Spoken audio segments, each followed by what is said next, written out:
All right. Going live. Am I live? I think I am. All right. Welcome to another live stream, everybody. All right, awesome. So we got a fun topic today.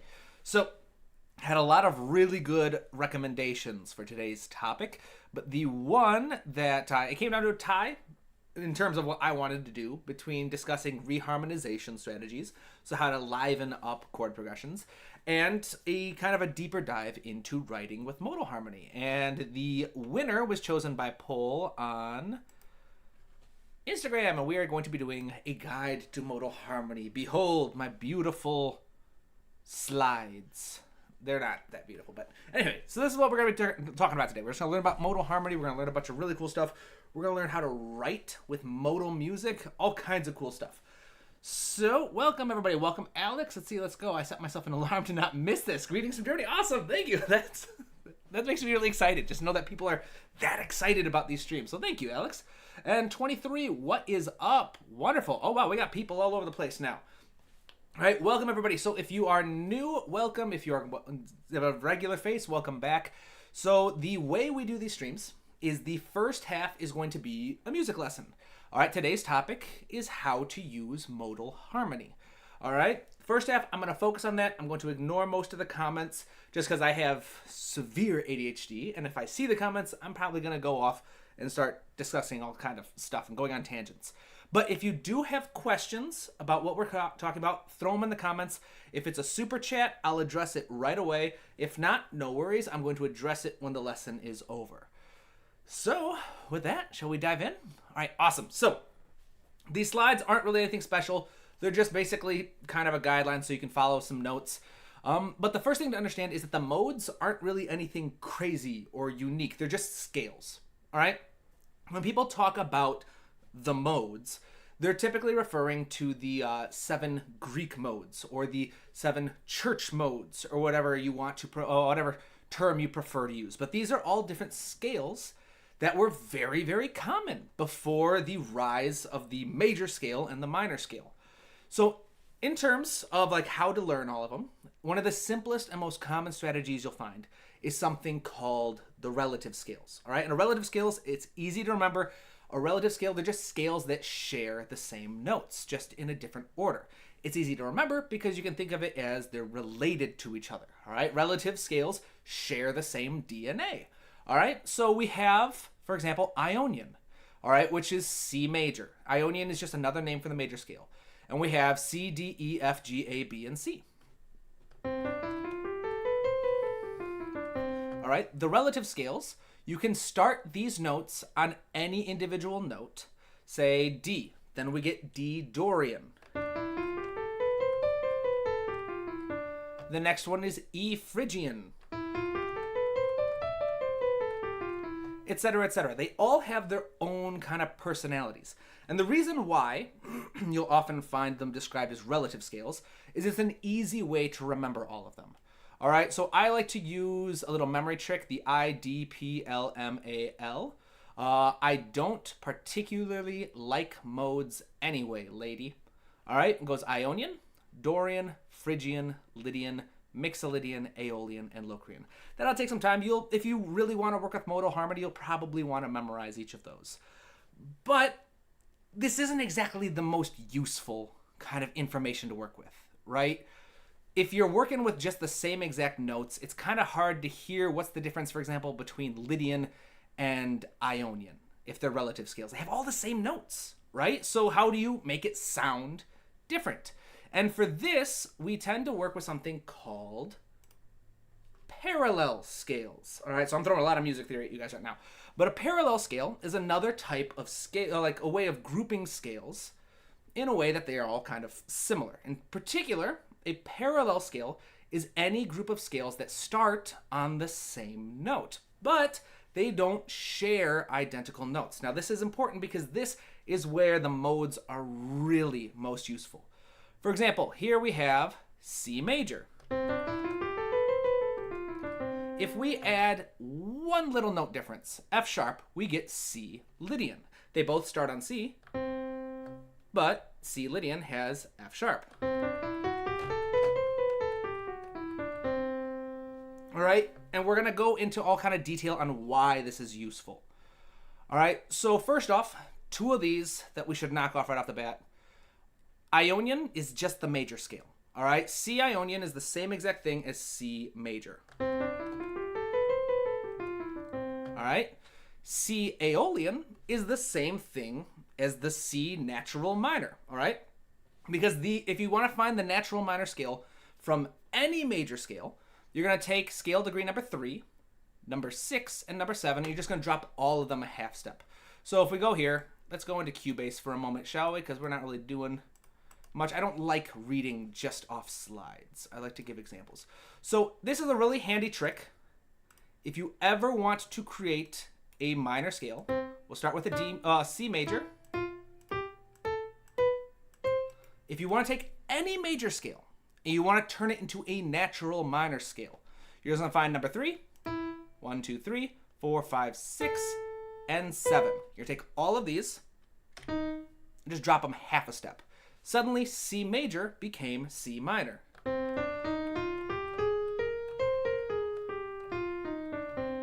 Right? The same is you can do the opposite for a minor scale. If you've got an A minor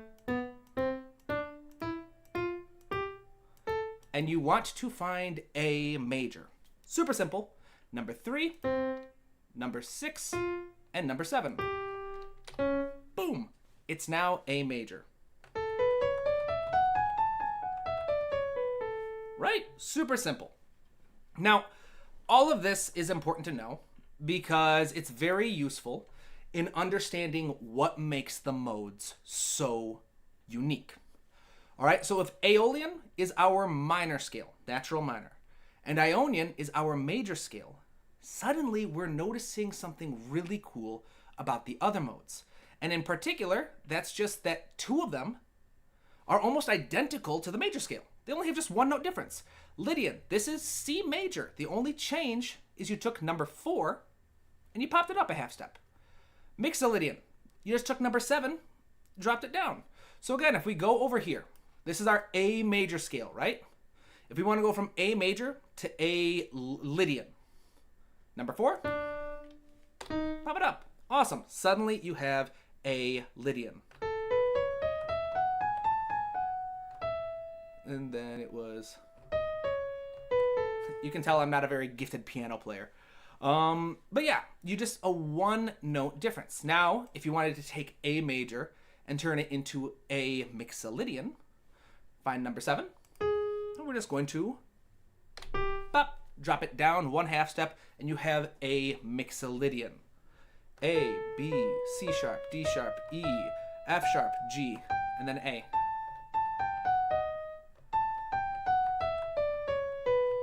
All right, so this is all kind of cool, fancy stuff. But it's important to know because this one note that takes these modes, Lydian and Mixolydian, and transforms them from a major scale into one of the other major modes, this is the one note that has all of the kind of magical personality of the modes. So Lydian is often described as being a little more quirky, a little more adventurous, and all of that personality comes from this one little note.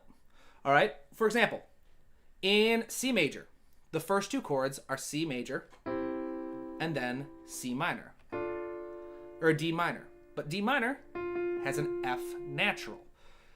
C Lydian has an F sharp. So the first 2 chords in C Lydian are C major and D major. All right, you can hear that those sound differently. It sounds a little more adventurous, a little more upbeat. It has a different personality. There's all kinds of things you can explore with this. Now, something I am going to bring up, if you want to learn more about the modes, couple different options here. All right, I have a free class. Again, I did this. I kind of talked about this one last time. Go to my website, Tabletop Composer. Go to Academy. It's brand new. And I have a class, 100% free. You can sign up for it. I think it's got like 32 modules. And a big chunk of that is it's got a couple videos on the modes. If you don't want to do a whole class, go to my blog. And I have things about the modes around here somewhere. Emotions. Where is it? Oh yeah, Composer's Guide to Modes. I have a lot of videos on modes on my YouTube channel too. So if you want to come back later and kind of study more, you can do that perfectly fine. But here we go. So this one note, back on topic, this one note that makes these two scales different from the major scale is called their characteristic tone. And any chord that contains the characteristic tone of a mode is called the characteristic chord. All right? And so you'll have 2, 3, however many chords in a mode that have that characteristic tone. It depends on whether you're using sevenths, ninths, etc. These chords are the ones that are going to have the most striking personality change. And we'll see some examples of this when we start writing modal music in a moment. But the major modes aren't the only ones that exist. If we look at the natural minor, we will see that the other two, Phrygian and Dorian, also have only a single note that makes them different. So, for example, Dorian, we took F. Wait, why isn't F should be F sharp? Oops. So yeah, that's a typo. That should be an F sharp, not F. All right, I apologize. Number 4 should be sharp. And then for Phrygian, number 2 is flat. So if we want to go again with a minor scale,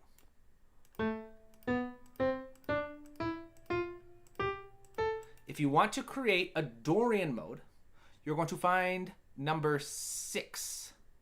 No, number 4. Let's see here. 1, 2, 3. Yeah, no, it should be number 6. My goodness. Yeah, those slides are inaccurate. I'm sorry, people. I made these slides while standing in line at the grocery store. So I apologize for that. But number 6 for Dorian, it's number 6. So you would take the F and you would raise it. All right? And so suddenly we have one of my favorite sounds. We have A minor to D minor. That's a very standard kind of minor sound. But if we raise that F to F sharp, we have A minor to D major. Oh, one of my favorite sounds to make with chords. All right? And then the Phrygian, again, if we want to make a Phrygian mode, just take B and drop it down. Now, if you're looking, and again, remember, Dorian, this should be 6, not 4. My apologies. The last one we're talking about is Locrian, and Locrian's kind of its own animal. All right, we'll talk about that in a bit, but for now, we'll ignore it and move on and talk about why all of this theory is actually useful. All right, so here we go. This is probably the stuff you guys wanted to learn from the beginning, but it's important to cover some of the theory. If you want to write modal music, there are 3 things that you want to do. All right, number 1 is you want to emphasize your tonic chord. All right, the tonic, another typo. The tonic is, again, just the chord that your mode or scale is named after. So in C major, the tonic is, of course, the C major chord. All right, it's the first chord in the scale of A minor. Obviously, the tonic of A minor is A minor. So whatever your mode is, you want to know what chord it's named after. So in A Dorian, it's going to be the major, that minor one, that minor one, that A minor chord, right? The first chord. As you do this, you want to emphasize this chord because it protects you against the relative major scale, all right? The relative major scale, if we go all the way back to page 1 or 2, and you mentioned that relative scales are scales that contain the same exact notes, all right? Now, because they're all related, that every minor scale has a relative major, and because the relative major scale is the strongest, most dominating scale, our ears tend to have an annoying habit of just snapping to the relative major if we aren't emphasizing the tonic of one of the other relative scales. Does that make sense? Basically, all you need to know, you don't need to know the reason why, all you need to know is if you're going to write a modal chord, repeat the tonic over and over again. Very common for like a Dorian mode to be A minor, then D major. Boom, we got to make sure we're emphasizing A minor again. So we do A minor again. Then we could do maybe F diminished. Whatever you want to do, you can move around, but always come back to that A minor. You don't have to alternate every other chord with the tonic, but you do want to make sure that you emphasize it every couple measures. Number 2 is you are going to stick to the diatonic chords only. And we're going to learn more about this in a second. Diatonic chords mean just the chords that appear naturally from your mode. All right, find the notes in your scale or your mode. Find out the chords that are made up of those scales and those notes, and just stick to those. All right, so if we were to do A Dorian, all right, A Dorian being my favorite mode, or just Dorian in general being my favorite, these are the notes of A Dorian. All right, to find the chords of this scale, we're going to use something called the add skip rule. We're going to add a note, skip the next one, add the third. We will skip the fourth and add the fifth. All right, awesome. First chord, A minor. Let's go on to the next one. B, we're going to add it, all right? That's from our chord. Skip the second, add the third. All right, D, skip the fourth, add the fifth. So F sharp. Awesome. Next chord is B minor. And if we repeat this pattern, eventually we find all of the diatonic chords of A Dorian. And again, diatonic just means the chords that naturally occur within this scale. So we have A minor, we have B diminished, or minor, we have C major, we have D major, we have E minor, we have F sharp diminished, we have G major, and then of course we're back at A minor again. All right, so these are the chords that we can work with. So rules 1 said emphasize your tonic chord. So in our chord progression, we're going to really use A minor a lot. We are going to stick to diatonic chords only, meaning these are the chords we're going to pick from. And this is, obviously you can move beyond it if you want to do kind of borrowed harmony and something like that. That's another topic. For now, we're just learning how to write modal music. And so step number 3 is to emphasize the characteristic chords. Remember, the characteristic chord is the chord, any chord, that contains that characteristic note. So we learned that in A Dorian, the characteristic note is the raised 6, F sharp. So which chords have F sharp? We have F sharp diminished, we have D major, and we have B minor. So these 3 chords are our characteristic chords. Coupled with A minor, these 4 chords are by far the most important chords to emphasize if you want to create a stereotypical idiomatic A Dorian sound. If you want to say without a shadow of a doubt that your chord progression is written in A Dorian. Now, a couple of tips that you can use to make sure that you're emphasizing is start your chord progression with your tonic. And then, again, another typo, again, sorry, I made these when I was in the grocery store. Start with A minor, start with your tonic, the 1 chord, and then move immediately to one of your characteristic tones. Then, at the very least, at the end of your chord progression, start with a characteristic chord, and then go to your minor, your tonic. So let's see how this works out. All right, I'm going to show an example of writing a chord progression in A Dorian, and then I'll answer some questions before we do a couple more examples. All right, so remember, start by emphasizing your tonic. So we'll start with the 1 chord. Now, like I said, a super easy tip, immediately go to one of your characteristic chords. So for A Dorian, we want to find a chord with the raised 6th scale degree. Now, my favorite sound in Dorian is, again, that kind of A minor to D major. Ooh, I just love it. All right, so we'll go from the 1 chord to the 4 chord. Which, by the way, if you're an astute observer, you'll notice that's where I accidentally messed up and said that the Dorian was raised 4. It's raised 6. I accidentally typed down 4 because I was thinking about how the 4 chord is my favorite chord from the Dorian mode. All right, so we've got this. And now we want to do, let's just do a simple 8-bar chord progression. So the last 2 bars will be 11 and 12. So at the very least, I'm going to say let's do another characteristic chord. Let's do the same one. And then end on the tonic. In fact, Anytime you go from a characteristic chord to the tonic of a mode, that's called a modal cadence.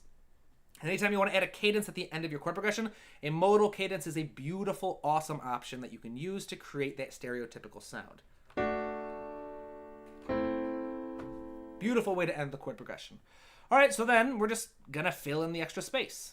As just a super simple way to do it, I am going to just repeat the A minor every other chord. All right, because again, when you're writing modal music, you want to emphasize the tonic. You don't have to do this. You could if you want. And then I'm just going to create a pattern using any of the other chords that I want. So let's do A minor. Let's do B minor next. Get another characteristic chord. And then let's do a non-characteristic chord. So we'll just throw in C major. And then suddenly, look at that. We've got a very stereotypical, or not stereotypical, but idiomatic Dorian chord progression. A minor, D major, A minor, B minor, A minor, C major, A minor, D major, A minor. All right, and of course, it's not the prettiest chord progression I've ever written, but it fits the bill. All right, so you could play around with voice leading. You could play around with different chord options. For example, here, I don't really like the A minor being here again. So let's do C major. We'll do E minor. So yeah, let's swap this to... There we go. So I got a nice chord progression. Beautiful. Awesome. Any questions so far? I feel like this is a very kind of oddly like theory heavy lesson. I'm jumping through a ton of concepts so far. So if you've got questions, throw them down. I'll take a quick question break. Try to keep them to this topic because again, severe ADHD, I'm going to go off on tangents if you ask something unrelated. So I'll do a quick summary while I wait for your questions. All right, number one. First thing we talked about were the relative scales and how all scales, if you have two or more scales that share the same notes, but just in a different order, it's called a relative scale. This is one of the easiest ways to come to know the modes because the modes are just a major scale starting on a different note. So Ionian, that's C major. If you want to take a C major and turn it into a D Dorian, just start on D. You take a C major scale and you start on E instead of C, you get E Phrygian. You start on F, you get F Lydian. You take a C major scale, start on G, it's G Mixolydian, A Aeolian, which is another name for the natural minor, and then the final one being B Locrian. Now, that's a great way to know and become familiar with the modes. Again, my favorite way to do it is to just create a little sentence using the first letters. Ionian, I don't particularly like modes anyway, lady. All right. That's useful for learning the theory and like how they're related to each other, but it's not very useful for composing. So the next thing we learned about were parallel scales, which are scales that start on the same note, but just contain different notes. Now, when we look at each of the modes like this, we find out that they mostly fit into two categories. We have the major modes, which includes the major scale, and the Lydian and Mixolydian mode. And they're called major modes because Lydian and Mixolydian both start with a major chord, C, E, and G. C major, C, E, G, C major, C, E, G, C major, of course, it starts with C major. And the only thing that makes them different from a major scale is one particular note. For Lydian, it's the fourth scale degree. You just take any major scale, any major scale, take the fourth note and pop it up half a step, it's suddenly a Lydian scale. Mixolydian, take the seventh, drop it down a half step, boom, you've got Mixolydian, all right? And the same for minor. The Aeolian is just the natural minor. Now here again, this is a typo. I made these slides in a grocery store line today. So this is a typo. It's not the 4. I was thinking about the 4 chord, which the 4th chord in Dorian is a beautiful sound that I love. But it's actually the 6th scale degree. All right, so it's going to be A. You take the 6th note in any natural minor scale, pop it up a half step, boom, you're good. It's A Dorian. For Phrygian, take the 2nd note, pop it down a half step, boom, suddenly you've got a Phrygium. And this is important because these one note differences is where these scales get all of their color, all of their power, all of their use for composing, because these one notes are called the characteristic tones, and because of these one note differences, they are the reason why these modes have completely different personalities. So if you want to write modal music, you want to emphasize the chords that contain this one little note. And that brought us back to the end, which was basically, if you want to write modal music, emphasize your tonic. You don't have to overdo it like I did and do every other chord in the example, but you want to make sure it's very clear, boom, yes, this is the most important chord. Right? Use only chords found from your mode, and I taught you how to do that with the add skip rule. Set up your scale, start with a note, skip the second, add the third, skip the fourth, add the fifth, and boom, that's how you find each of the chords. And then, third tip, make sure you emphasize the characteristic chords. All right, so in addition to your tonic, make sure you use lots of those chords that have that one note difference. And that's essentially how you just create modal harmony. Now, I will do a couple more examples. Let's see if we got any questions. Welcome, Sing Sing. Meliodas Gaming, hello. Welcome from Germany. Oh, welcome. And Alex, all pretty comprehensively explained with a good example. Thank you very much. I really appreciate that. Let's do some more examples, shall we? So, let's do a major mode next. All right, major mode. So we start with a major scale.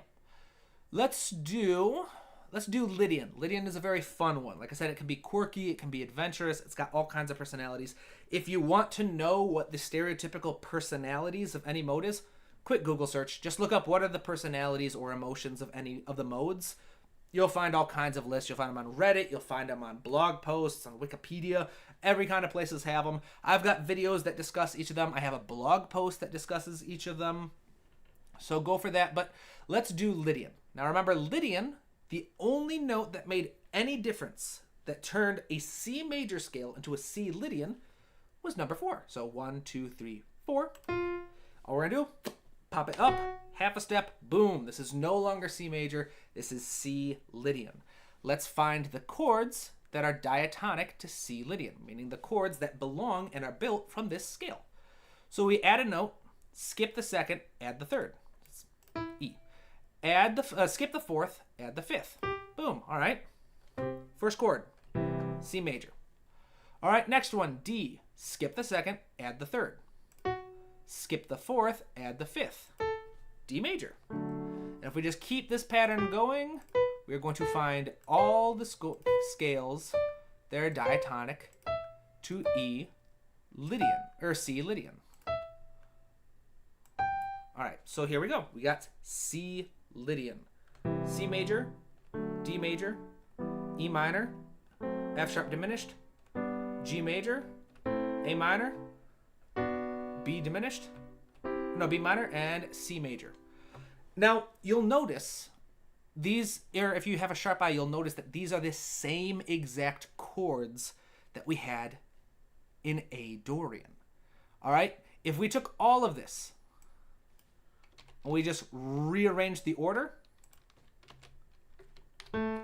suddenly, well, let's get rid of that. We don't need that. Suddenly, these, it's just A Dorian. So they're relative scales of each other. Remember, this is why it is so important, so very important to make sure you're emphasizing your tonic. Because when each of these scales have a relative that has the same exact chords, just in a different order, it can be very easy to mistake the sound, or more importantly, a better way to put it, you're going to lose the personality.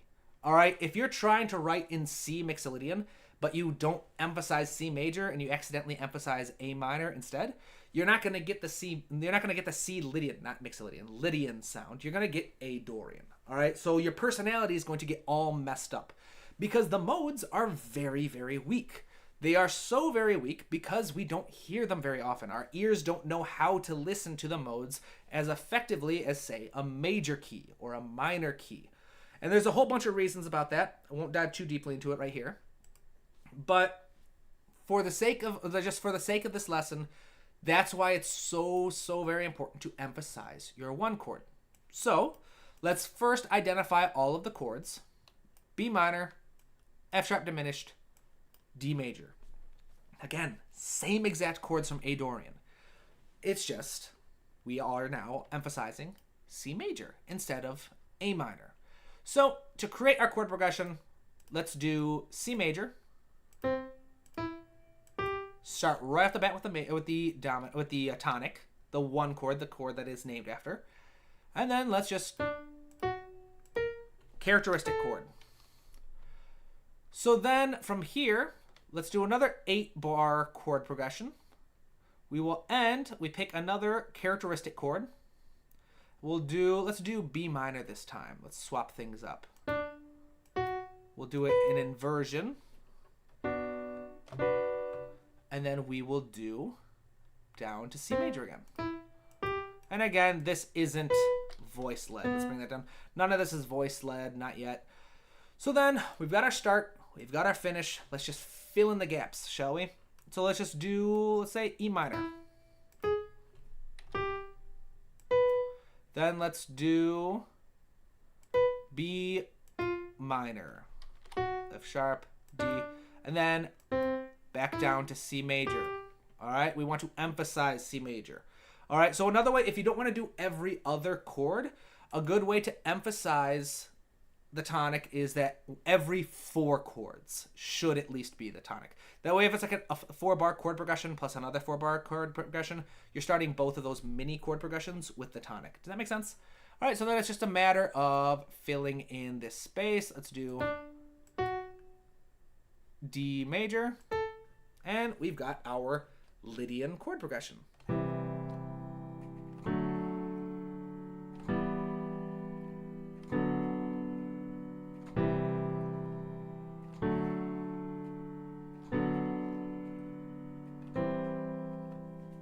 All right, there we go. Got a chord progression. In fact, this is almost identical. The only chords that are different. So it goes C major, D major, E minor, D, B minor. Oh, wait, no, it's not as identical as I thought it was. Anywho, that's just me kind of rambling because that's one of the beautiful things about a live stream. So the last thing that we will talk about in this lesson before I move on to the Q&A. So start sending your questions now so I have some stuff to answer after this lesson. But last thing we'll talk about is the Locrian mode. You'll notice, or you may have noticed, we talked about the major modes, Ionian, Lydian, Mixolydian. Again, this is a typo. Ignore this. We have the minor modes, Dorian, Phrygian, and Aeolian. So, what's this? What's this little guy here? Locrian. Locrian is a very weird mode, all right? Because it doesn't have a one-note difference from the others. Locrian is a major scale with a flat 2, 3, 5, 6, and 7. All right? And the reason why it's so weird is the very first chord, C, E flat, G flat. That's a diminished triad. All right? So if we look further back and we look at the relative scales, if we go back to a C major and we just start the same notes but on different notes. So a C major scale started on B. Again, that first chord is a diminished triad. It is very difficult to write, well, I won't say it's not important. It's very difficult to write pleasant. I don't want to use the word pleasant because pleasant is a charged term in music. But that is like, it's very difficult to write palatable music when the tonic is such a tremendously dissonant chord. The whole point of your tonic, of your one chord, is that the one chord of any key sounds like home. All right, if I were to go,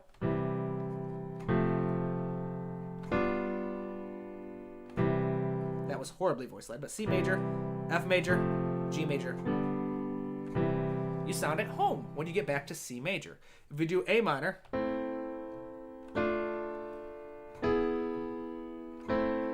you sound like you're back home when you get to A minor. That's the whole kind of theory behind functional harmony in general, is that chords have different levels of tension and momentum in them, and some feel more at home than others.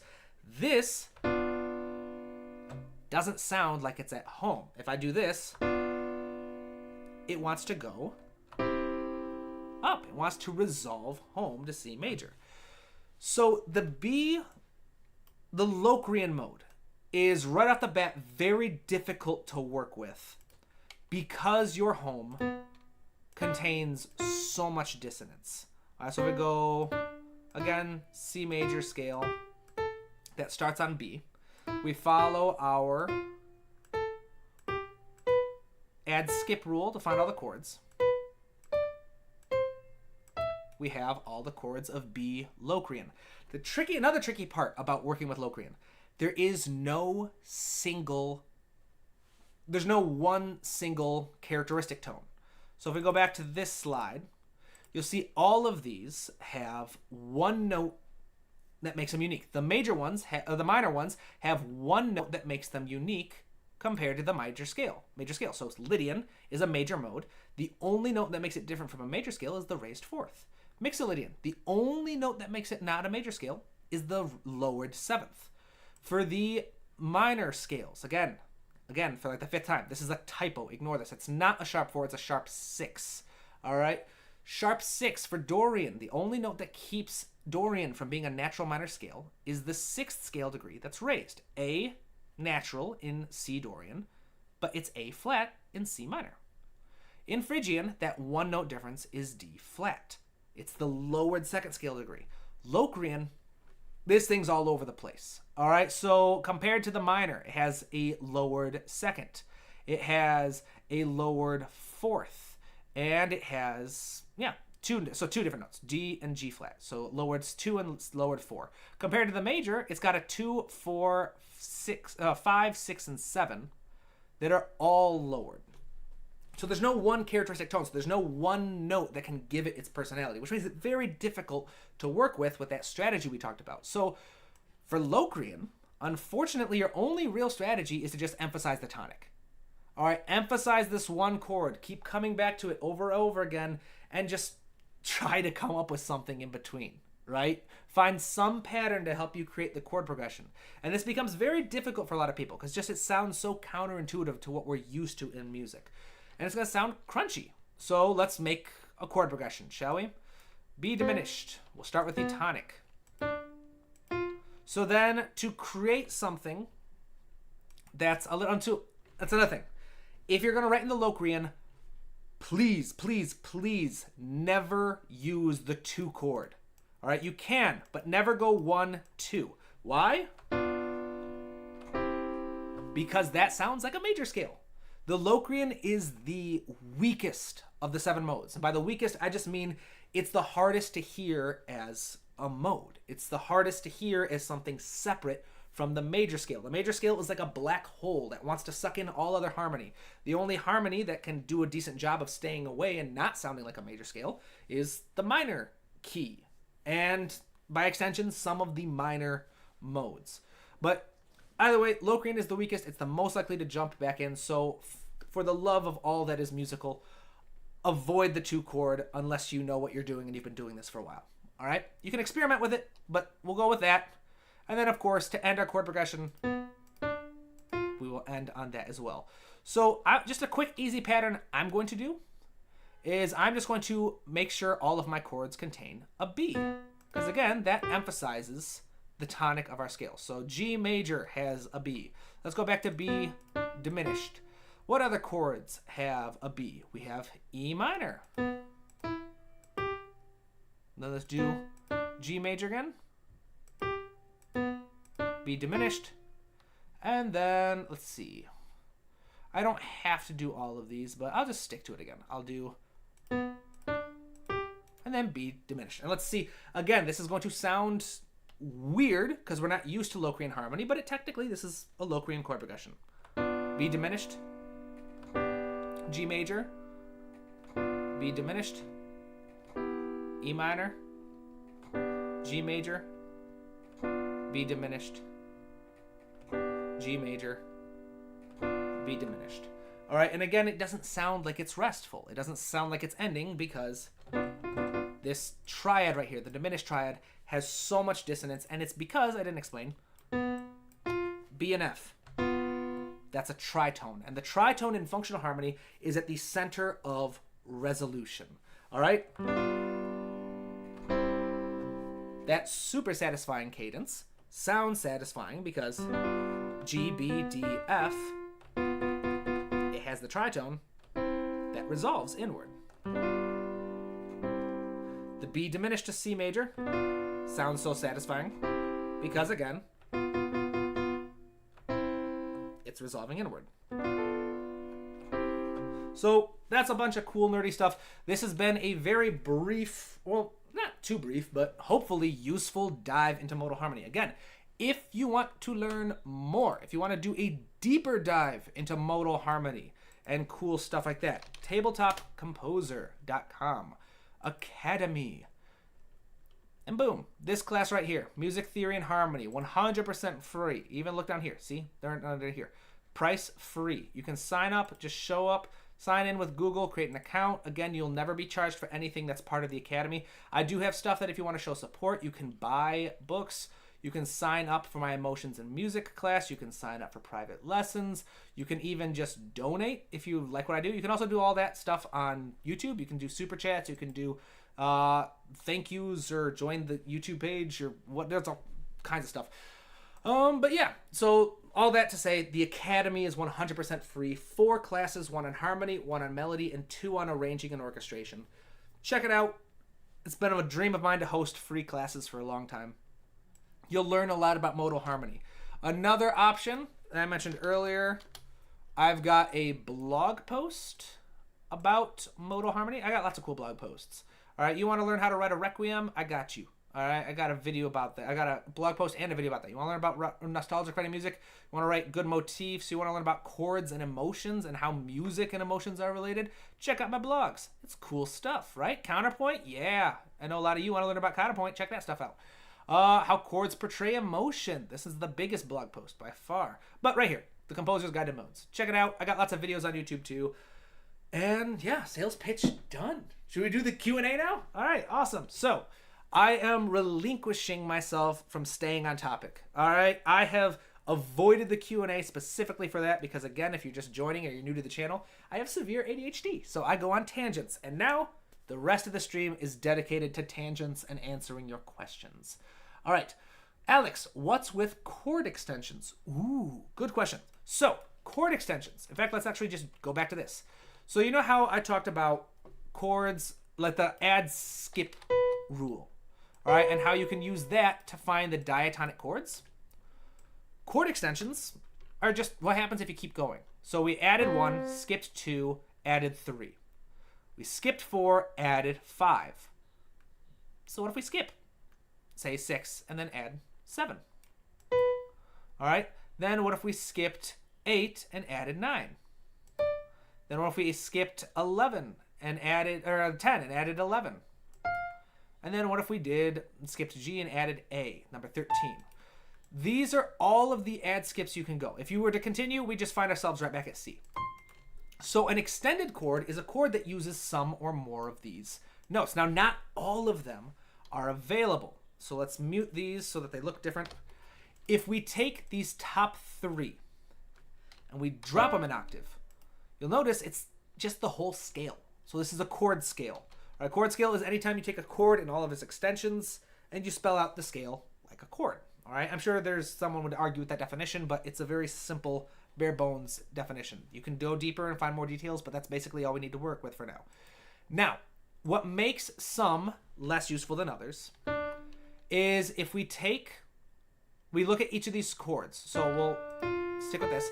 C to D, that's a whole step. We have an empty space between there. Good, we can use that. E to F, there's no empty space between E to F. I mean, there's a space on my screen, but if you look over here, E to F, there are no notes in between. This makes it a harmonic avoidance note. So F is not an option. G to A, we do have a note in between. So, in theory, the full extended chord in the key of C major that you can work with would be a C major, and then you have a C major 7. You have a C major 9, and then you have a C13. Beautiful, isn't it? You can probably find, I've got videos on this. Again, if you sign up for the class Harmony for Composers or whatever, It's free on my website. I have all kinds of stuff. I talk about seventh chords. I talk about jazz chords, extended chords. But if we were to follow this same pattern, again, just keep following it. D, F, A, C, E, G, and B before we get back to D. If we look back at this again, and we take these top three, because the seventh always works. But we take the the 9th, 11th, and 13th, drop them. D to E, yeah, we got space, that's fine. F to G, that's fine. A to B, fine. But here's where it gets tricky. All right, so having the major second and having that extra note in between each of them, that's one thing.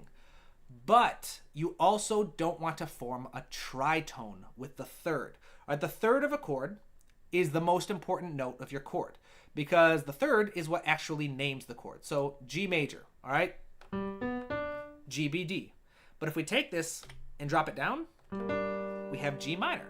G and D both belong to G minor, but it's the B flat, which here is spelled A sharp, that makes all the difference. So the third is what we call an essential tone of your chord. It determines the quality. It determines whether a triad is major or minor. And because the essential tone is so important, you want to avoid forming a tritone with it.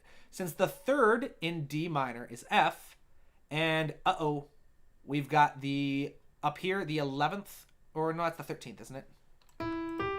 Yeah, the 13th. 13th forms a tritone. B and F form a tritone. Super dissonant, so B is not an option. We will take the others, though. Drop it up. So B, unfortunately, is not an option. And suddenly we have D, F, A is D minor. Add the C. We hit the 7th, 9th, 11th. All right, if we added the 13th, I mean, you technically could. It doesn't sound bad. But just typically, generally, it is referred to a harmonic avoidance note. So avoid it unless you like the sound, all right? Because that's the general rule of music theory, the overarching, only solid rule. If you like the sound, go with it, all right? There's no reason not to do something if you like the sound. And so, yeah, those are chord extensions. Again, if you want to learn more, check out I have videos on it. I have a playlist, Harmony for Composers, that goes into it. I have another playlist, Quick Music Theory or Quick Theory. It has a video in there about jazz chords. And again, if you just want an overall mastery of harmony in general, check out my free class. Again, Tabletop Academy, free class, Music Theory and Harmony. All right, awesome. So hopefully that answers your question. Then, Alex, it occurs to me that you were talking about adding chord extensions to the modes. You can do that. It's perfectly fine. There's no rule saying that you're not going to, but modes in and of themselves are already very fragile. All right, you can very easily lose the sound of your mode because of the presence of relative scales. Extended chords are also very fragile. Why, you ask? Well, because look, C major, that's what those three notes are. What's these three notes? That's E minor. These three, that's G major. All right, and these three, they don't form anything. But you have A, C, E. That's A minor. So why can't we just drop that an octave? And suddenly we have an extended chord based on A minor. There's all kinds of things that we can do. So they're already fragile, all right? With extended chords, you very rarely use inversions because there are so many different notes available that it can become, again, a fragile sound. It's hard to tell the tonality, which can become a mess if you're trying to play with a band or trying to create a solid piece of music. So can you use extensions with the modes? Of course. If you want to, go for it. The same rule applies. Any chord that has that characteristic tone is going to carry the characteristic personality. But extended chords will do less so than triads, and it becomes increasingly fragile, so you're probably going to end up with a weird sound. Not that it's weird, but it's not going to be the one that you're looking for typically if you're trying to write modal music. So if that was your question, there's that answer. All right, so what was that, like 10 minutes on one comment? Let's see, tangents. Tubas, you sound like you know a thing or two about music. I should hope so. So if you're new, I have a textbook. I've written. It's not available for sale anymore because it's being published.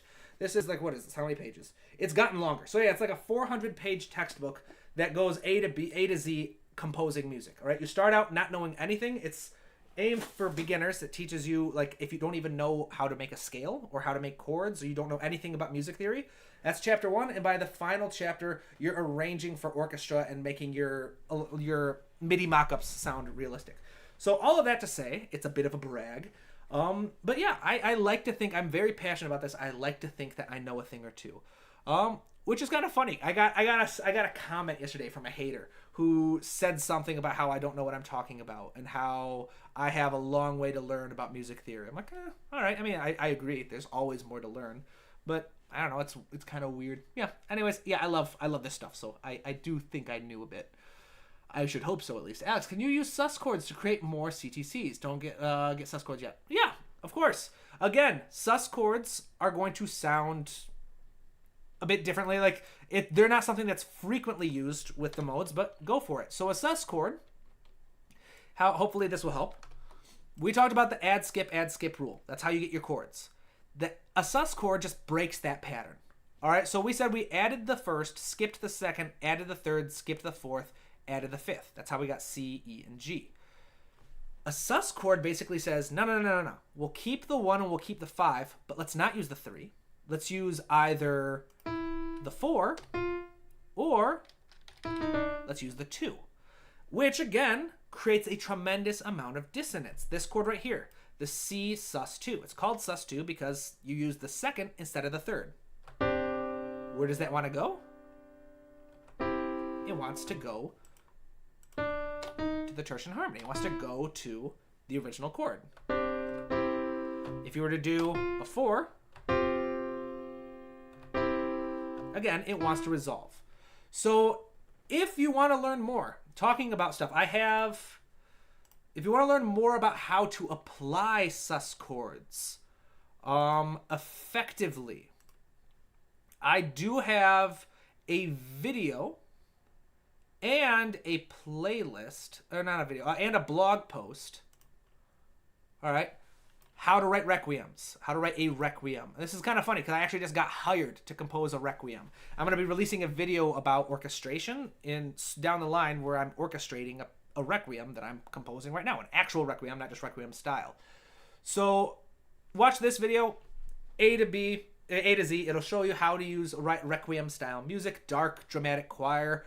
And part of that is sus chords. If you don't want to watch a full video, like I said, go to my blog. Got a bunch of stuff on the blog. And let's see, how to compose a requiem. If we go here, scroll down, you'll see, yeah, this first little chunk talks about sus chords and how they're used to essentially bridge gaps. All right, so A minor to G major. Cool sound, that's great, but there's no common tones. A, C, E, G, B, D. They have no notes in common. So a sus chord is often used to bridge the two. Right? So let's visualize that with MIDI, shall we? So I said A minor to G major. Beautiful. Nice little chord combo. A sus chord would say, all right, let's start with A minor. And then we'll do, there we go. We're going to just take the third, split it, and turn it into a sus 2. In A minor, the 2 chord is the B. So it goes, and suddenly, boom, look at this. We have a note in common. These chords, A minor and A sus 2, they have notes in common. A sus 2 and G major, they have notes in common. So you get a much smoother sound. You could also do a sus 4, again, because boom, notes in common, cool. Notes in common, super cool. All kinds of cool stuff that you can do. But yeah, so if you want to learn more, check it out. That blog post and that article both go into a bit of detail on that. But yeah, for modes, go for it. Yeah, so let's say if we're doing C Lydian again, find all the F sharps. Or find all the Fs and turn them into F sharps. You could very well say, all right, C major to D major. Let's create, if it's C Lydian, instead of going to F for the 4, you would go to F sharp.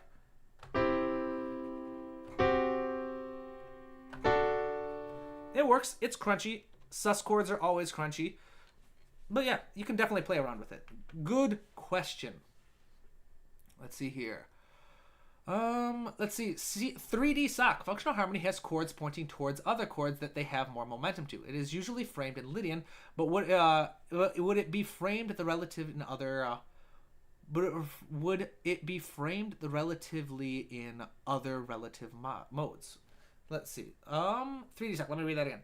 Functional harmony has chords pointing towards other chords that they have more momentum to. It is usually framed in Lydian, but would it be framed the relatively in other relative modes? Yeah, unfortunately, I'm not following 3D sock. I'm sorry. Can you rephrase the question? I'm not sure what you mean by framed in Lydian. If you want to know how modes are impacted with functional harmony, the general question is they're not. All right, the only difference would be the Mixolydian. All right. So other than that, in functional harmony, if you followed my playlist on functional harmony, you've taken the class on functional harmony, you'll know that all chords are basically strong or they're weak. The weak chords lead into the strong chords. G dominant 7, very weak because it pulls very beautifully into the strong chord C major. Again, we're not talking about functional harmony at the moment.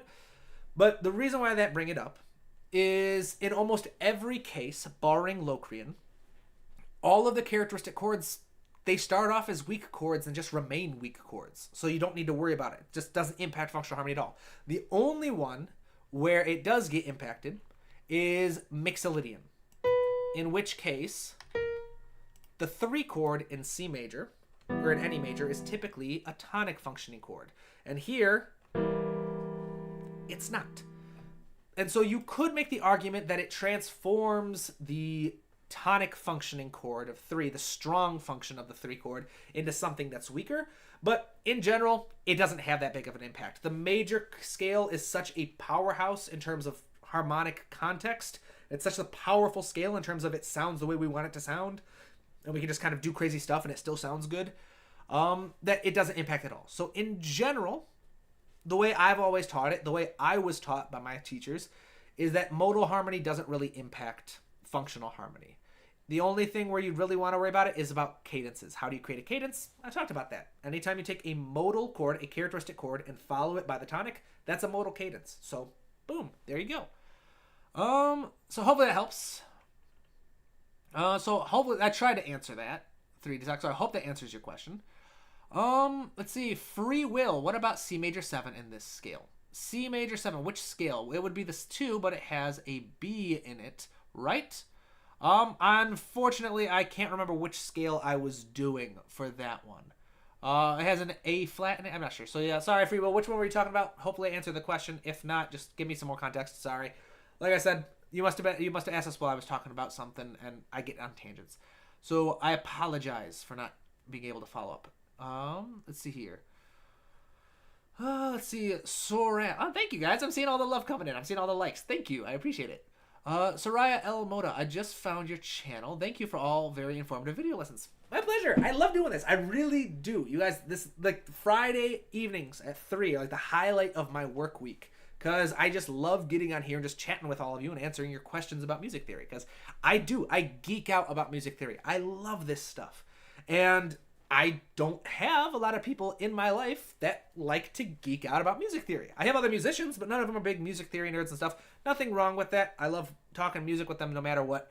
But I feel like on the YouTube channel, I get to actually nerd out and actually dive into this stuff. I get to talk about theory with people who have questions about theory. So I love it. So thank you. Thank you. I'm glad you are here. Cyanide 2020. Chords are constructed from the underlying scale, which is informed by the key. Yes, that is correct.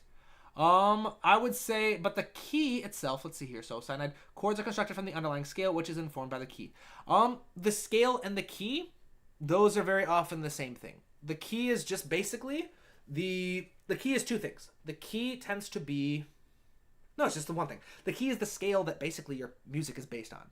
Now, the minor key is a bit different because the minor key is a combination of multiple minor scales. At the very least, it is the A natural minor with at very least one chord taken from the harmonic minor. Now, the reason why, let's talk about this. Again, if you want to learn more, I have videos about this in my class. We'll do A minor.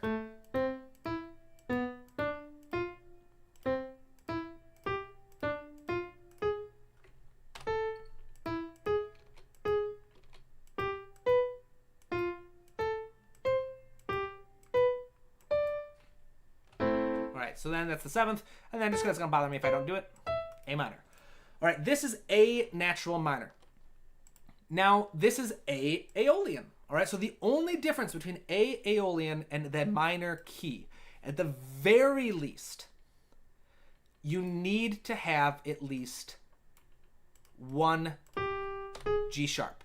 So every minor key, in order to be a minor key and not just a natural minor scale or Aeolian mode, requires at least this one chord, the major 5. And that's because that allows us to create that super powerful, satisfying cadence. Without that, we get,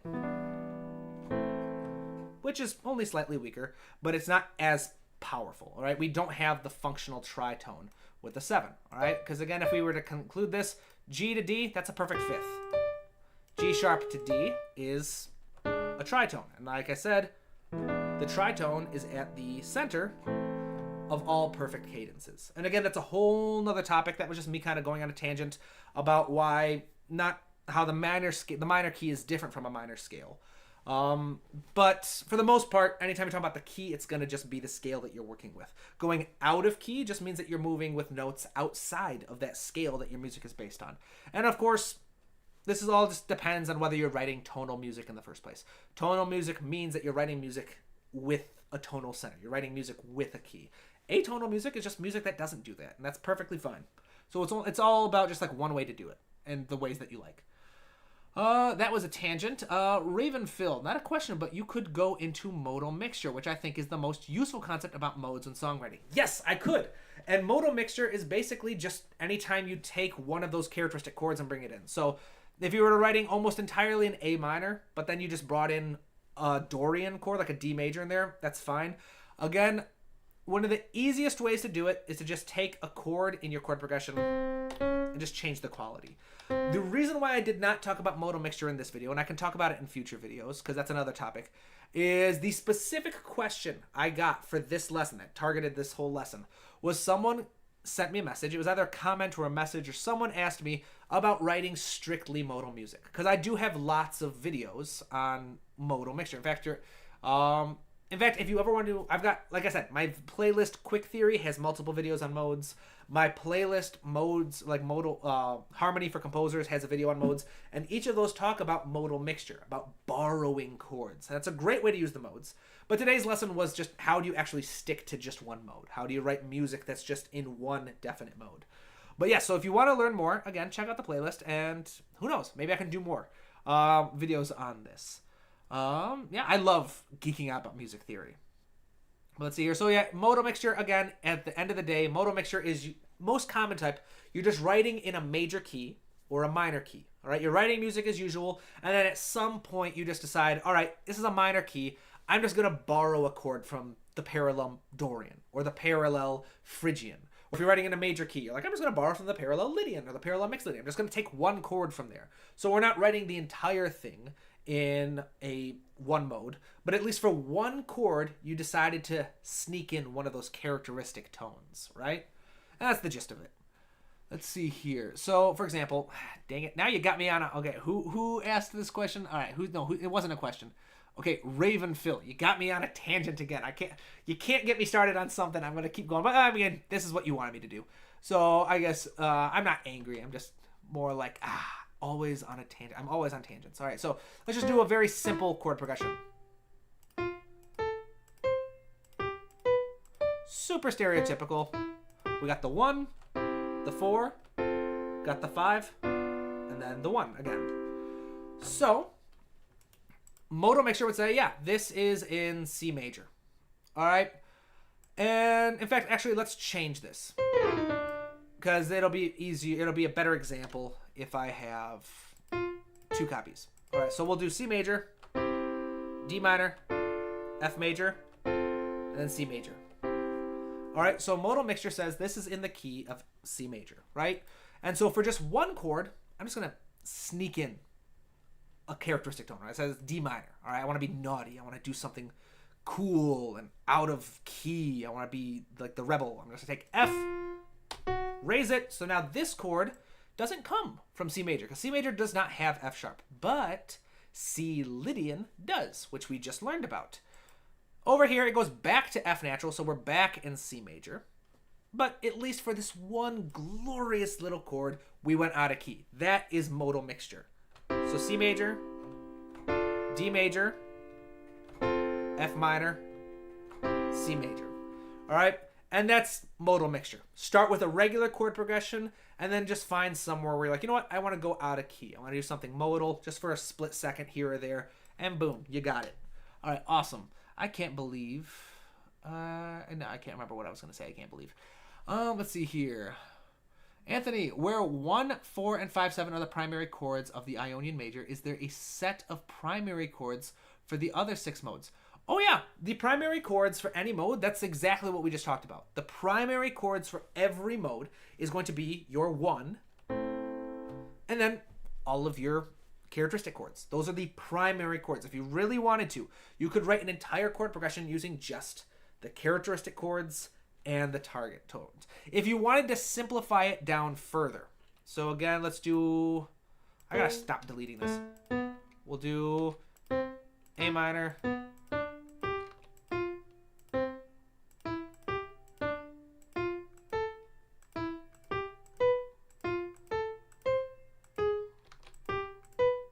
all right, so we've got A minor.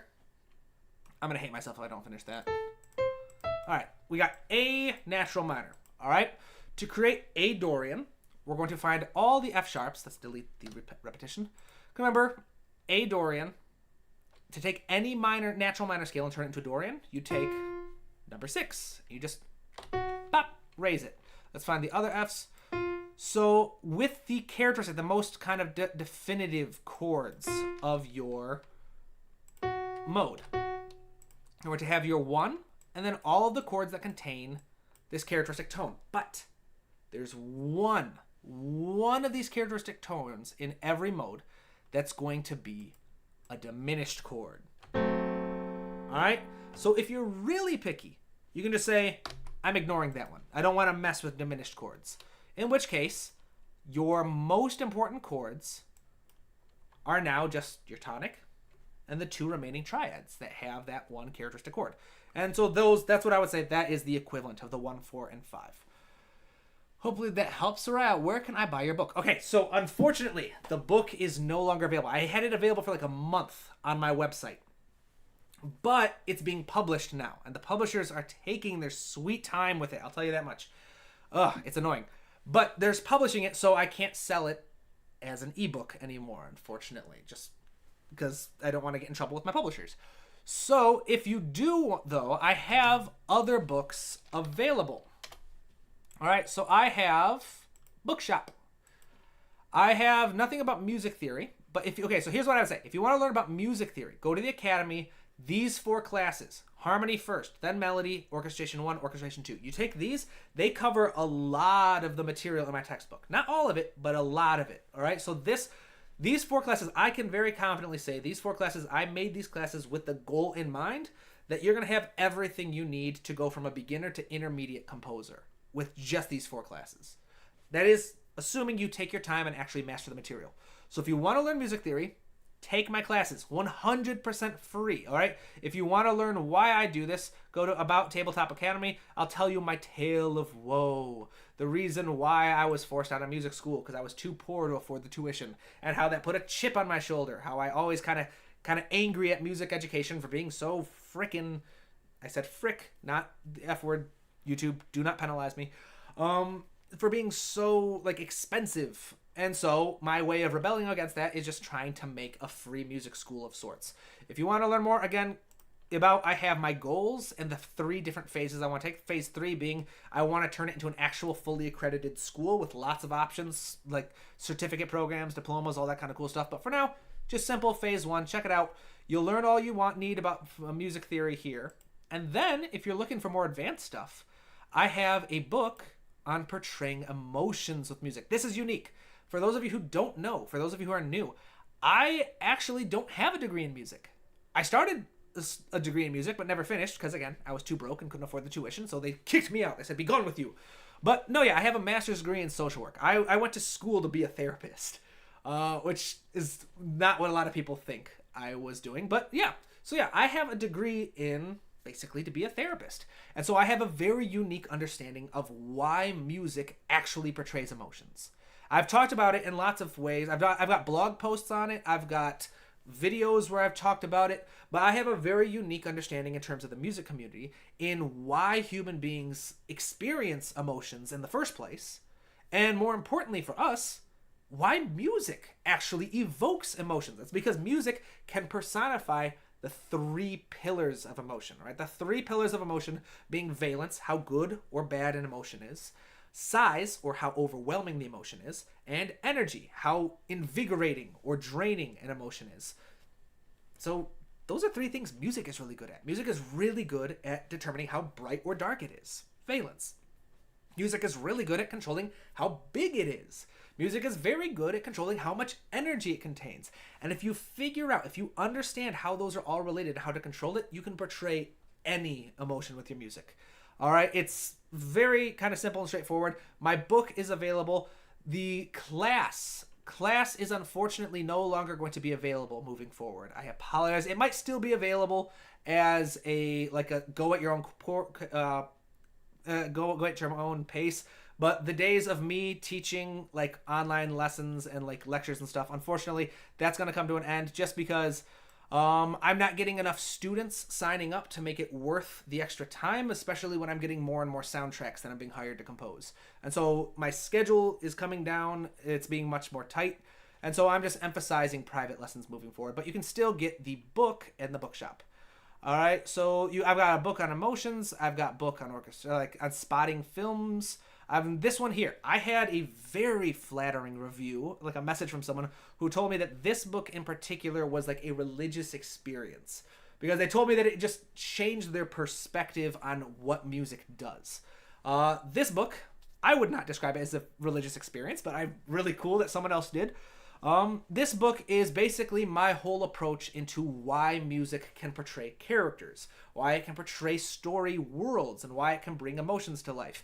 And it goes in depth on each of that. If you want to get a sneak peek, basically, on what that looks like and what I'm talking about with all that, I have a video that I did where I shared pretty much that topic. This one right here, all right? Unlocking the power of harmonic storytelling, crafting emotional journeys with character themes. This one right here, this basically covers the chapter on characters that you would find in this book. But so yeah, those are the books. Someone asked me about my textbook, and that started that whole tangent. So sorry about that.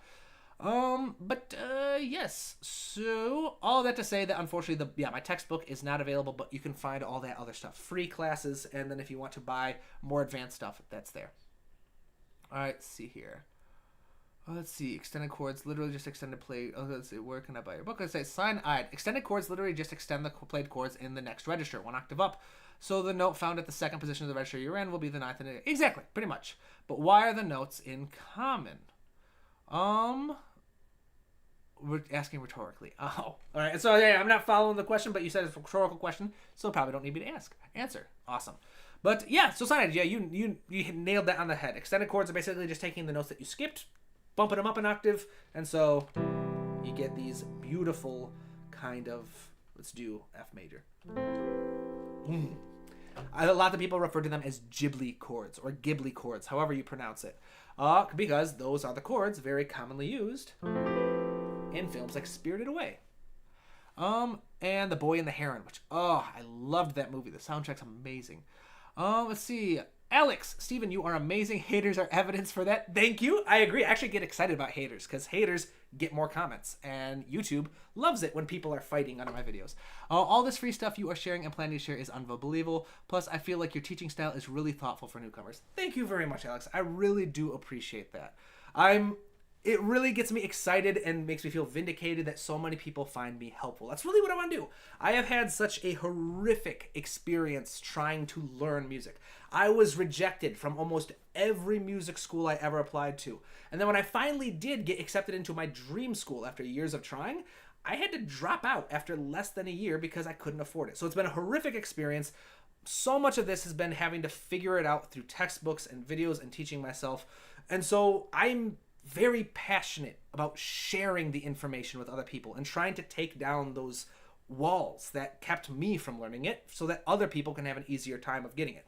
I mean, after all, that's one of my beliefs. I believe every generation is supposed to clear the way for the next. And so that's just me trying to do my part. So it makes me really excited to hear that people think I'm doing what I'm trying to do. So thank you, Alex. I really appreciate that. Awesome. Looks like I answered your question, 3D Sock. Alex, do you know what would be really cool if every couple of minutes a couple small banners would pop up and point to your playlist, blog post, academy, private lessons? Ooh, that would be cool. That'd be helpful. I have no idea how to do that. I am not very tech savvy outside of my music stuff, but that would be helpful. I need help. I'm partnering with like the local small business development center of where I'm living, and they've got me matched with a digital marketing person. So she's helping me out, but I'm trying to make a bit more money off of this without charging for like the basics. I want to make sure, so stuff like I will never charge for any of the classes available on the academy. But if you want to go to the next level, if you want to learn some of the things that I've developed, things that I have created personally, like my emotions class, well, yeah, I'm going to have people pay for that because I got to pay my bills somehow, right? So she's helping. She does not like how much free stuff I give out, but I am not compromising on that, all right? For personal reasons that I just shared with you. Let's see. If you want, I can create something. Oh, that would be awesome. Yeah. If you want to, yeah, send me an email, tabletopcomposer@gmail.com. I'm always happy to work with people in my circle. So let's see. Yeah, thanks, Alex. I really appreciate it. Yeah, shoot me an email. I'd love to hear your thoughts. All right.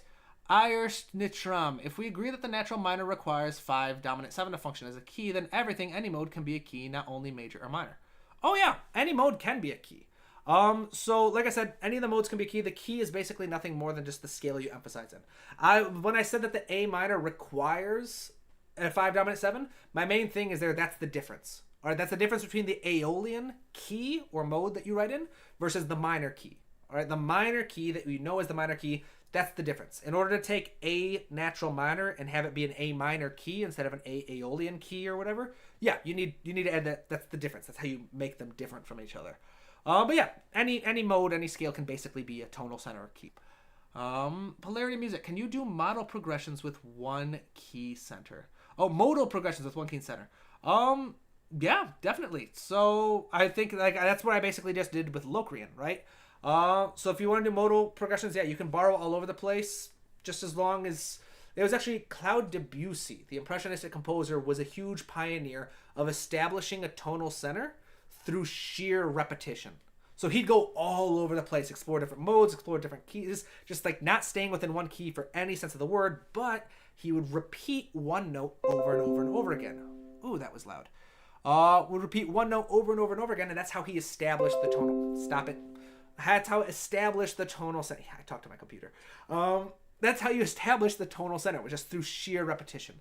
Other strategies are pedal tones, where you just have a drone, sometimes synths, sometimes strings, whatever you want to do. We just have a single note being held through underneath the entire thing, again, to establish your tone through sheer repetition, through force, rather than something like functional harmony. Sign I 2020. Does everyone in the chat understand where the modes come from? I think it can be counterproductive to be throwing words like Lydian and Dorian around if people don't know where it comes from. I hope so. That was what the lesson earlier was about. So the lesson I taught about Dorian Lydian, I talked about, I can pull this up right here. That was slide number 1, wasn't it? No, I don't have the slides. Let me pull this up. But yeah, not slide number 1, because slide number 1 was... this bad boy. Look at that design. Oh, yeah. Super fancy. Oh, no, yeah. Slide number 2. I talked about relative scales. How Ionian is just the major scale. And then if you change the order, it gets a different name. You take C major and you start it on D. That's D Dorian. You start it on E, E Phrygian. So, yeah, I explained how all the relative scales are related. And then I talked about the parallel scale. So I hope if you were new to the chat, you can always rewatch it, take my free online class, watch my videos on modal harmony. You can get caught up on that. But yeah, the first half of this whole live stream was a lesson about that. Whoa, 4:20 p.m. already. Have I really been doing this for an hour and 20 minutes already? Wow. All right, awesome. Wow, there's 22 of you on here. Awesome. Thank you, everybody. It's good to see you all. Oh, let's see how it applies. Let's see. Raven file. Sorry for sidetracking the purpose of the video, but you did a great job explaining it, as always. Thank you. Yeah, and no worries. The whole point of this is I'm getting sidetracked from this point on, right? The first half of the lesson, I got chewed out in the comments once, where I had a regular who got on, is like, look, man, you're scaring away new people because you come in with a video and a stream saying, here's what we're going to talk about, and then you don't talk about it. You get sidetracked talking about something. I think like last stream we talked about Mexican food. Because I was making a bunch of it for my family for Christmas. I was doing a bunch of family recipes. But yeah, so now the format I follow is the first half is a lesson. I do my best to ignore my ADHD and just stay on track, teach a lesson, and then afterwards I can go all over the place. That's my reward for teaching a lesson, is just being able to go on all these different tangents. Let's see here. Let's see. No, there's sound, which is the purpose of the video. After all, little by little. Oh, yeah, so awesome. So Revenfell, thank you, doing a great job explaining, getting people caught up. Looney Tunes, Modal Harmony, hell yes. Yes, Looney Tunes, I recognize you from the Discord channel, from the class. Looney Tunes is one of the most diligent students taking my new classes now. Looney Tunes has had so many amazing questions on the Discord channel. If you join the free classes, you get access to the free Discord channel. And yeah, Looney Tunes has had so many amazing questions that I've had a lot of fun answering, and kind of just, it's cool, going in a bunch of different directions. So welcome to the chat, to the stream, Looney Tunes. Cyanide 2020, for someone who doesn't know this stuff, the names come from the major scale is only going to confuse them more. This was my point. Yeah, not sure. Hopefully that all kind of, so yeah, so awesome. So yeah, so you guys just get on the same page. Awesome. Answer guide to modal harmony. Yeah, so yeah, the guide to modal harmony. So if you are just getting to the stream now, the first half of the stream, that's what we talked about. Like I said, where are my slides? I'm going to bring up my slides again. We went through a whole little presentation with this beautiful, look at this, I should be a digital marketing genius kind of person. But yeah, the first half of the stream, I taught a lesson. All right, I taught a lesson. I showed you how to find the modes, how to make the modes, how to create chord progressions that have the stereotypical sound of every single mode, what makes them special.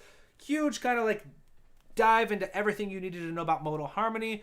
Then I think it was, who was it? Was it Ravenfell? Someone asked about modal mixture, and I explained that as well.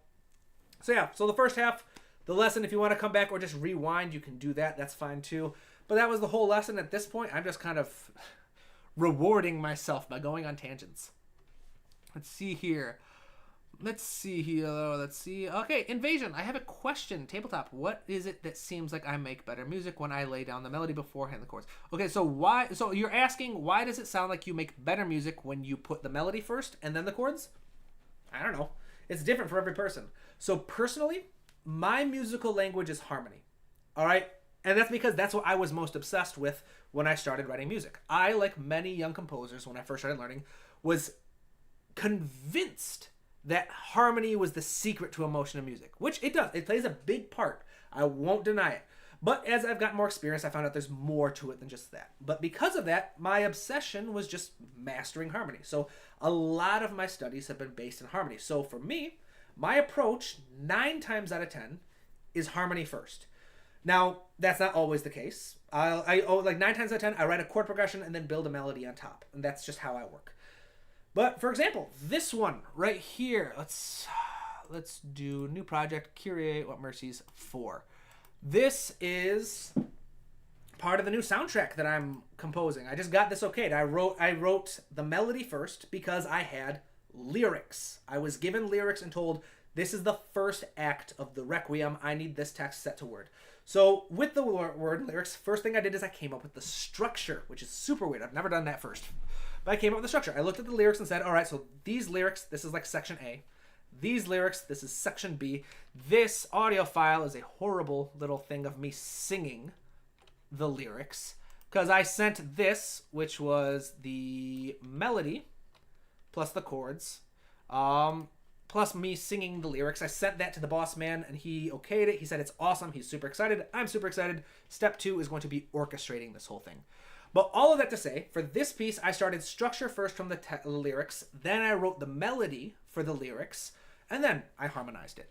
But most of the time I do chords first, the melody, but every project's different, every person is different. If you feel that your music is better when you do melody first, awesome, go for it, that's you, all right? Just work on what works well.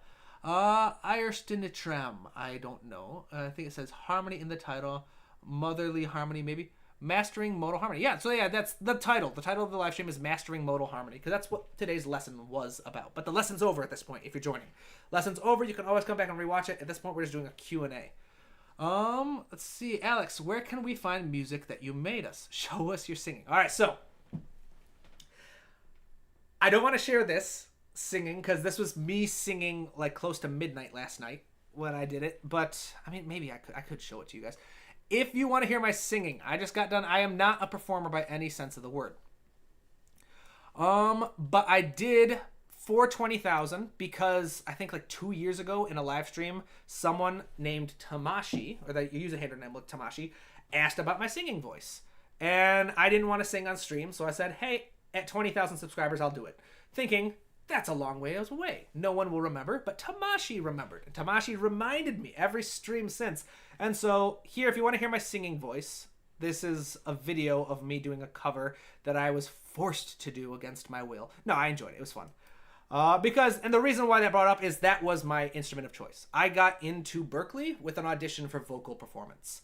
That was my instrument. That was my focus, because you can't get into Berklee or basically any composing music program based off composition. It's super stupid. You've got to audition for performance, and then after you've studied performance, then you can declare a major in composing. Hopefully in the next few years, schools will get wiser and say, hey, not all composers are performers. But all that. So, and where can you find music that I made? Guide to Modal Harmony. No, the book, Guide to Modal Harmony. Oh, Guide to Modal Harmony. The book? Do I have a book? Bookshop. Where is that? All right, Guide to Mockups, Guide to Melody for Composers. I don't know. So yeah, I'm not sure if there's a book. Are you saying I should write a book? Eierstinetram? I'm sorry. No, the book Guide to Modal Harmony. Harmony. Did I spell something right? Got me paranoid, Eierstinetram. The one you showed twice right here. Right here. I don't. Oh yeah, let me see. I don't. What book? Let's see here. I don't have. I have Guide to MIDI Mockups, Orchestration 101, and these are just notes from my videos. These are like the slides. This is an ebook. These are notes from a playlist I did. This is more kind of like, this is notes and spotty notes from another playlist I did, Melody for Composers. Yeah, let me see. Let's see here. Welcome, Karen Myers. Welcome. Oh, maybe slide one of, maybe you're talking about the presentation. So that's not a book. Yeah, Guide to, yeah, that was Guide to Modal Harmony. Thank you. It's however you pronounce your name. Thank you. Yep, that's in fact, I'm going to change a couple things. There are a lot of typos in here. So if you were new, I told everybody that I put together these beautiful notes while I was standing in line at a grocery store, because it was a long line and I was running out of time. So I'm going to change some typos in here. But yeah, so there's all kinds of typos. The first chord, and then it's with, not wath. I don't know why I'm fixing this, because I'm never going to use these slides again. But anywho, yes, all fixed now. Awesome. So I think that's everybody. I think that's all the questions. Now, I do know a couple of you just got on, and I hate to end a stream just the moment people get on. So I'm going to stay on for a little bit. You guys want to hear this piece that I'm working on? All right. Okay, so I can show you guys the sketch, but I don't, I'll do it. I'll show you guys the singing too, all right? Don't judge me for the singing. Like I said, this was like midnight last night when I did it. This is the sketch. Again, it's an early sketch. It's from a soundtrack I'm composing right now. 1 second. There was a question from Alex. Where can you find music I've written? Unfortunately, I need to be better at sharing my music, but I do have a playlist. Not all of it is super high quality. All right, so I have a playlist of original music. I have pieces that I wrote several years ago and aren't high quality. Like things from music, like when I did online schooling. A 2022 resolution that definitely didn't pan out. But a couple things if you want my playlist against a couple soundtracks I've done. In fact, actually, yeah. Here I want to say, if you want to hear music that I've written that is more demonstration of the skill level I'm at. This one right here, The Great Lion, Mikey's Theme Remastered. This is from one of my most recent soundtracks I did. And yeah, Book of Grudges, that was just a fun little thing I did for D&D. Yeah, I've got pieces here and there that you can find on my YouTube channel. Let's see here. Welcome from France. All right, so welcome from everybody. So here's the deal. We are going to listen to an early sketch from my latest soundtrack that I've been hired to compose. This sketch just got okayed last night.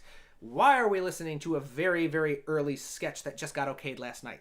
Well, because a lot of people are new to the stream. I need some questions. I'll stay on, and I'll answer any questions that get posted while I do this kind of sketch.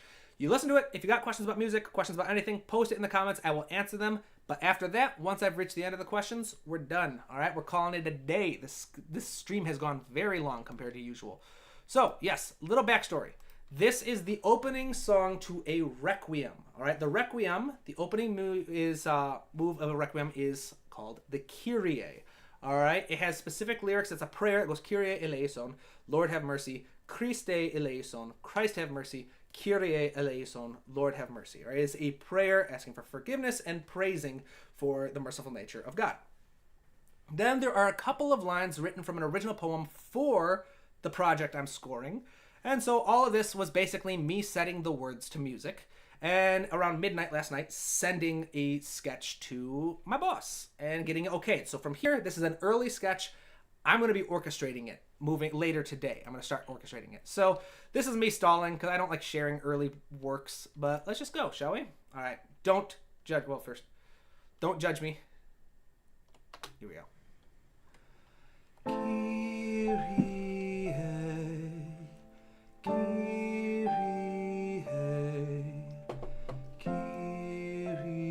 Let's pull up the MIDI.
From here, it's just going to repeat the original part.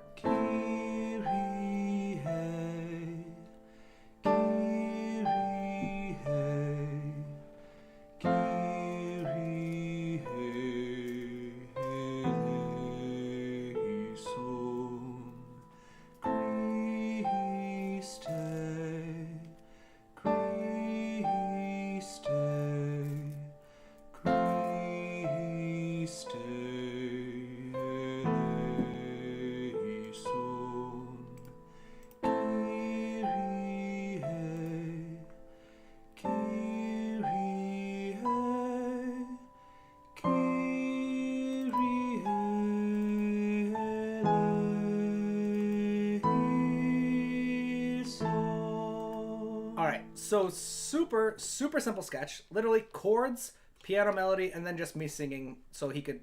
Oh, what happened? So that the author, the playwright that I'm working with, could hear how the lyrics going to work into it. Now, that is pretty much how I do all of my sketches. Very bare bones.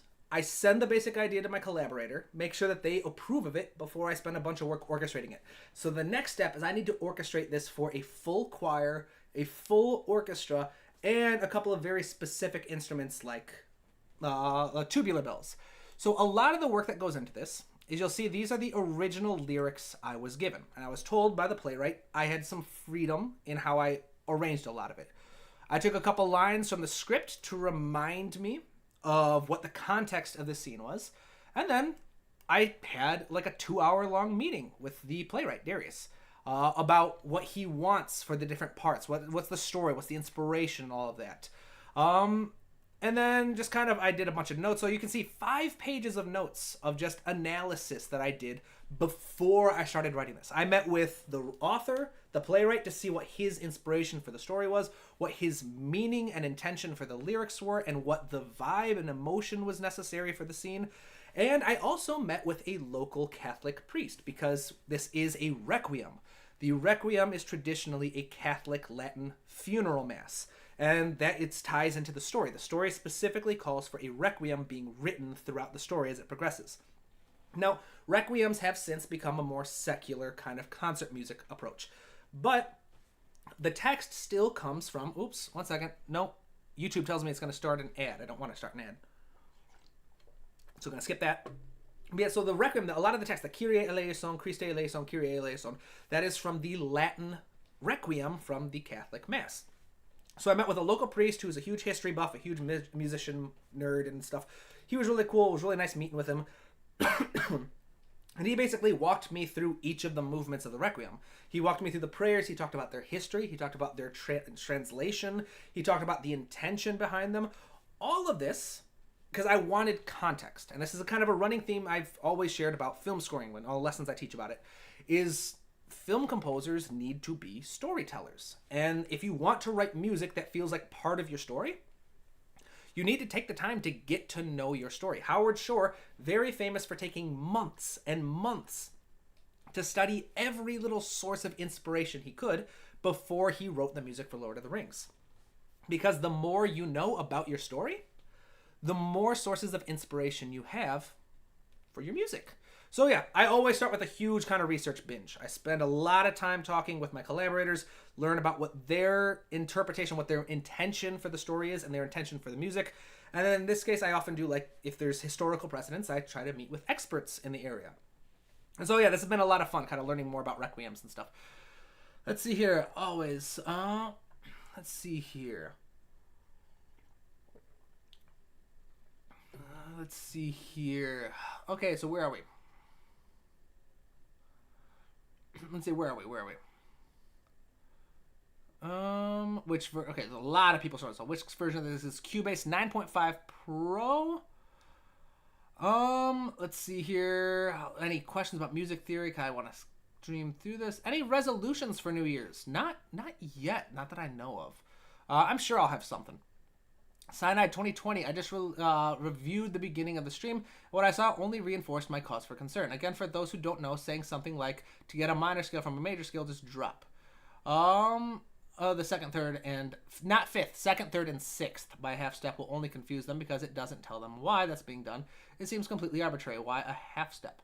I'm not worried about diving too deeply into the music theory. If people have questions, they can always throw it back. This is very much just kind of a beginner's level channel. I try to help give people. Most of my approach to teaching music theory here is just action-based. I'm not a music theorist. I don't dedicate my life to understanding music theory.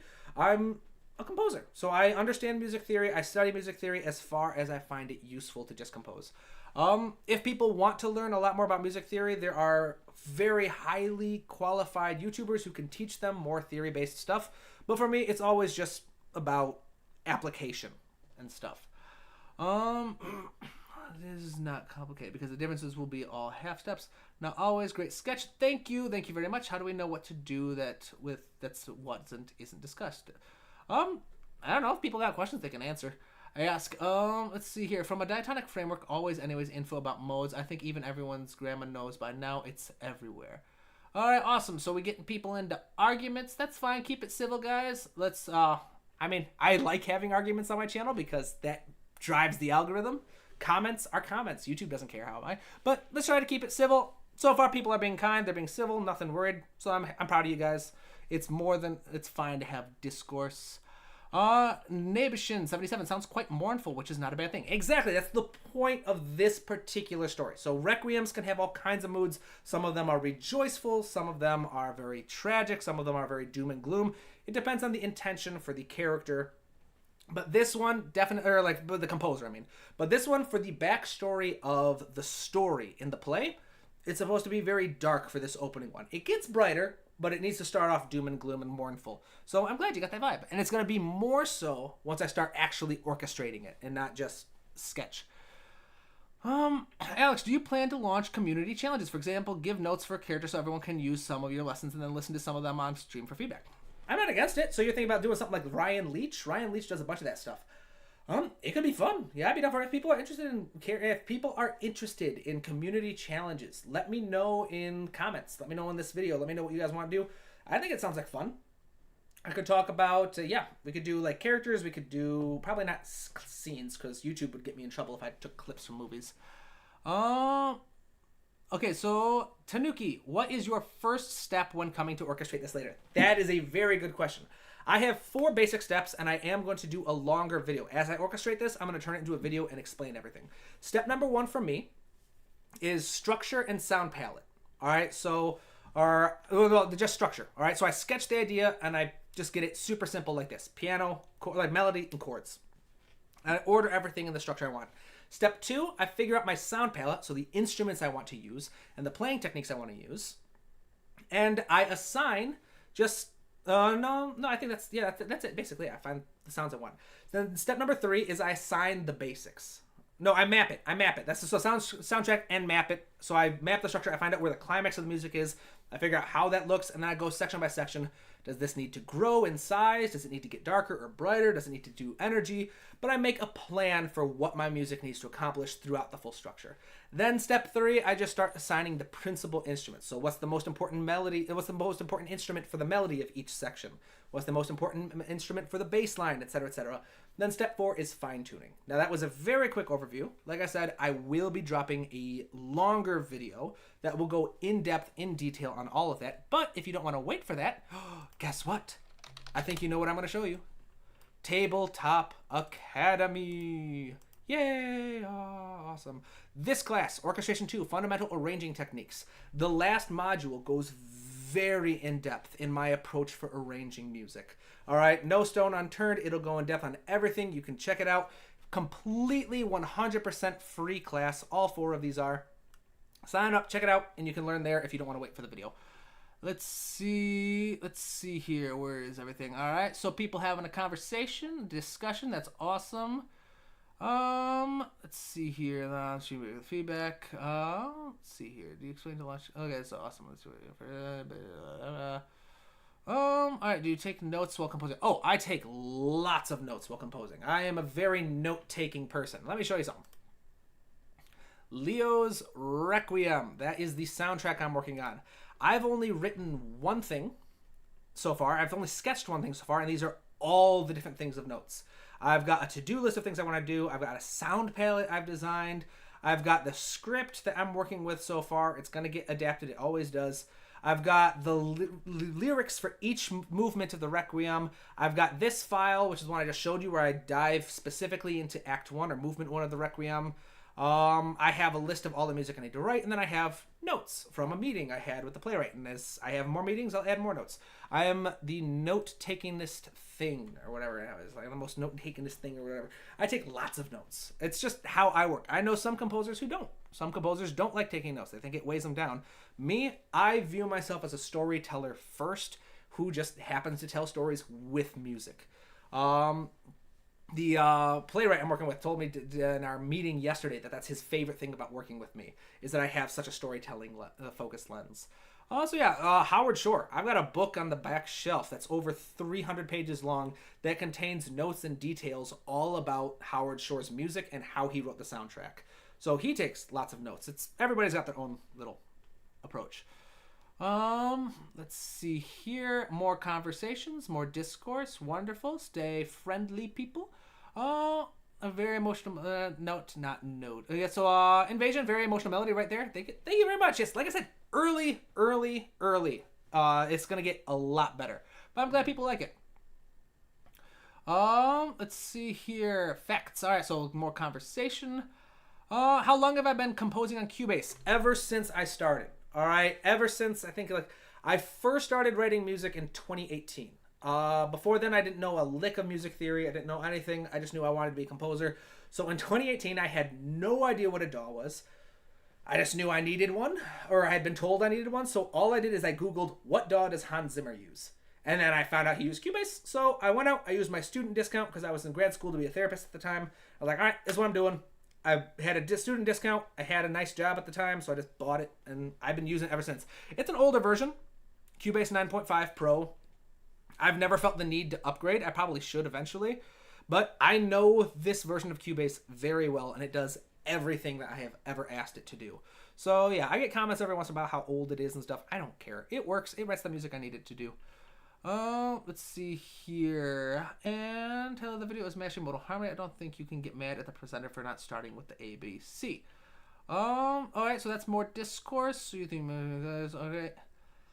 Alright, awesome. So, I think that's the end of the questions. So, thank you, everybody. Thank you for the discourse. Everybody having a nice, lively conversation in the comments. I hate to bring it to an end prematurely. It looks like everybody stayed relatively friendly, so thank you very much. I like it because all the comments tell YouTube that it was an active community, and YouTube loves active communities, so you guys all helped boost the channel. Thank you. Thank you, everyone, with your wonderful questions. I hope this lesson was helpful. I hope it wasn't too divisive. If anyone's got any questions about any other things, let me know. Shoot me messages, shoot me emails, comment on my videos, posts, or whatever. I do not know when the first stream of the year will be. I want to say it's going to be next Friday, but if you want to know, if you want the announcement, follow me on Instagram, follow me on YouTube, subscribe to me on YouTube. I always make a post the week leading into the stream, and I ask what you guys want to learn. So, I hope you all have a wonderful day. I hope you enjoy the new year as we get ready to celebrate New Year's. And yeah, keep studying, keep working hard, keep writing new music, my friends. I will see you all in the next video. All right? Have a good one. Bye-bye.